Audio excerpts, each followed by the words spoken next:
our boy Philly Phil out there on Gamertag Radio, which celebrated their 20th anniversary, I guess, recently. Shout out to those guys. Holy crap. I've been seeing those guys forever. I just didn't realize it's been that long. I'm getting freaking old, man. But Philly Phil, our boy Phil Spencer, confirms Xbox. We got two pieces, two kind of nice little teardrops or whatever. I don't know what this is. Anyway, we got two pieces of information here from the same podcast. So VGC's reported on this. A whole bunch of outlets have reported on this. Anytime Phil talks and gives us little nuggets, maybe that's what it was. Nuggets. Maybe I'll get some McNuggets and throw them in the next video. I don't know. Phil, anytime Phil talks, hey, we got to listen up because you never know. The man's always trying to give us hints and teases. I love that guy. So we got one of them is that he congratulated Nintendo's president. The other one was explains why that Xbox, why you should buy one, right? So let's go over just this quick statement of him congratulating Nintendo. So Nintendo, of course, announced the Switch 2. And basically, here's where he was on Gamertag Radio, and Phil says, quote, I was exchanging emails with Furukawa-san, the CEO of Nintendo. I gave him a big congrats and said, my old eyes appreciate the larger screen. Nintendo, their innovation and what they mean in this industry, I just always applaud the moves they make. They did a little flash video, and I know we'll get more detail over time. I'm really looking forward to supporting them with the games that we have, and I just think they're a really important part of the industry. So if you didn't catch that last part, he said, I'm looking forward to supporting them, Nintendo, with the games that we have, Xbox. This is another huge hint that, and a matter of fact, I think Phil actually said something about exclusives just don't work for them. Yeah, I don't know if it's actually in here, but Phil was saying that. He said something about that it's not a model that works for them. So either way, he congratulated Nintendo, which I think is Phil's been pretty good about that over the years with different competitors launching their products and stuff. And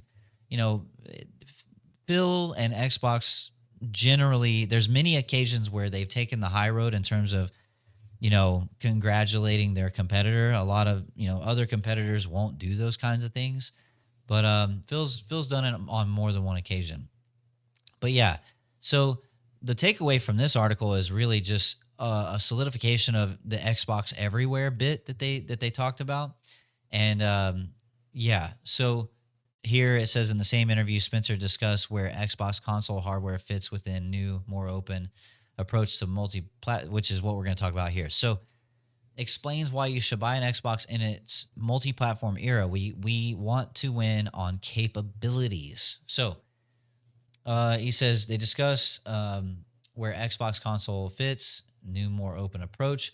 So since the start of last year, they brought an increased number of games to rival platforms.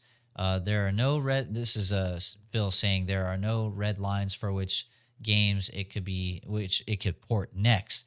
Its new marketing campaign that basically says everything's an Xbox.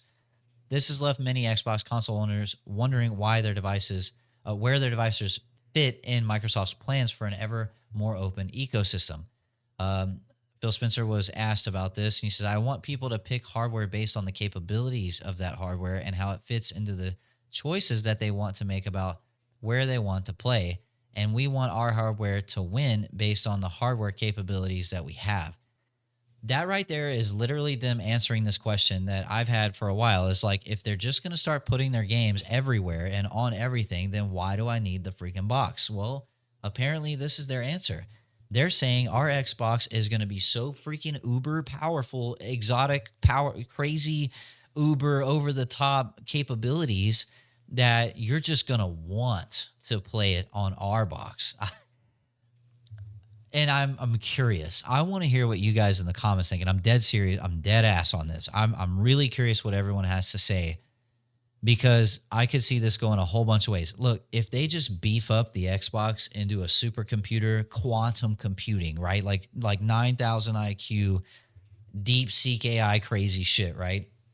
Like, why would that make me want to play the game on that system let's compare it against PC. Let's just do that.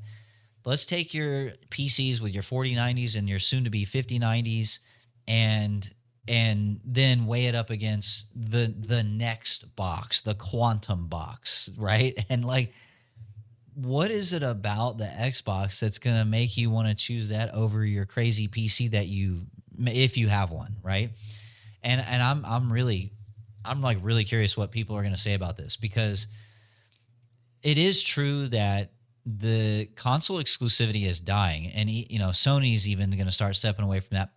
Game publishers and game developers are not signing those contracts anymore behind closed doors. Like Square Enix is probably the best example. Like they are absolutely pulling out of doing exclusive shit for PlayStation because they have lost money on Final Fantasy 16 and Final Fantasy 7 Rebirth. Like they lost their ass twice financially. Like, in other words, they didn't sell as much as they would have liked because of Sony's exclusivity. It hurt them. It hurt their sales on their largest IP.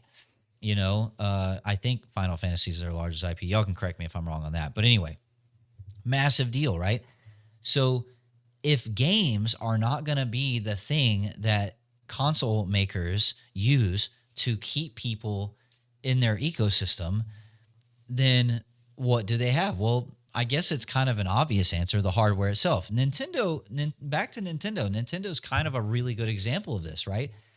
Nintendo always just does what Nintendo does, and they've done some crazy shit. And not everything they've done has worked, the Wii U, but they still do it, and they still sell crazy amounts of consoles, and they always offer this like kind of unique experience. Now with the Switch and the Switch 2, I don't know how unique of an experience it's going to be anymore, given the way the handheld market is. But they do have that mouse functionality, so I guess we'll see. But that doesn't matter. People are going to buy the Switch. Everyone's going to buy a Switch. Even if they can buy a Steam Deck or whatever else, they're still going to buy a Switch, is what it is. So what is the Nextbox going to be able to do in Phil Spencer's example to get people to choose? Okay, look, here, guys, here it is. You can have an Xbox anywhere on any screen. You can play anywhere. But for the best experience, we got the quantum box, and it'd be green. It wouldn't be red. So that's what I'm saying. I'm like, what is it that's going to be so good about this thing? I mean, look, you got Nintendo over here making mice and doing Labo with cardboard. You got like Sony I think it's Sony. They're trying to make smell-o-vision. Like you have haptics and then you have like smell. They're trying to like pioneer smelling in games. And I'm like, brother, I don't want to know what's in the chemicals that you would use to make smell-o-vision work. I think I'll pass on that.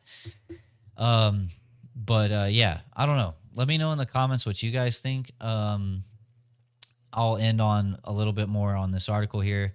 It says, I want people to pick hardware based on the capabilities and how that fits in the choices. And then he says, I think the difference we've seen in the last 20 years, and I think this is good because I come from building games, it's really games first, not platform first.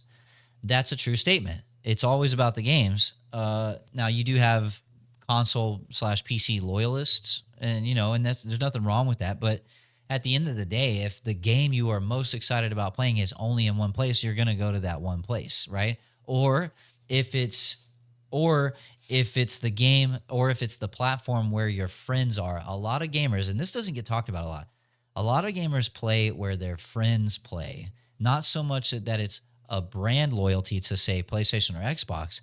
It's usually, I find more often the case that it's like where their friends are playing. So there's that to consider too. But he says, I want to build a platform that services those creators. Let me back up. He says, I think most of the games that you or I talk about run across so many different platforms. And there are those games that are having success and those games that are at the top of the charts. I want to build a platform that services those creators, the creators that are trying to meet people on every screen. So I guess that's kind of like saying you have content creators and people that are aspiring content creators that, you can multi-stream and stream to different devices and play on many different devices with cross-play, and you're playing with friends across multiple different devices. And they're like, so he's saying he wants the Xbox console, their future hardware, to be to have some crazy level of capabilities that would entice you to be part of that ecosystem. Um, I mean, I look, they are doubling down on hardware. They're working on a handheld. They're working on the Nextbox, the Quantum Premier Holy Shit Edition, whatever that's going to be. So, look, I'm always excited to see what they come up with, of course. And I don't know. Let me know in the comments what you think. Comment, like, subscribe, bell notifications. I'm on Rumble. Hit me up there. TikTok, all that stuff. That way you don't miss out. Really appreciate all you guys for the continued support, and we'll see you in the next one. Have a good one. Helmet Fire.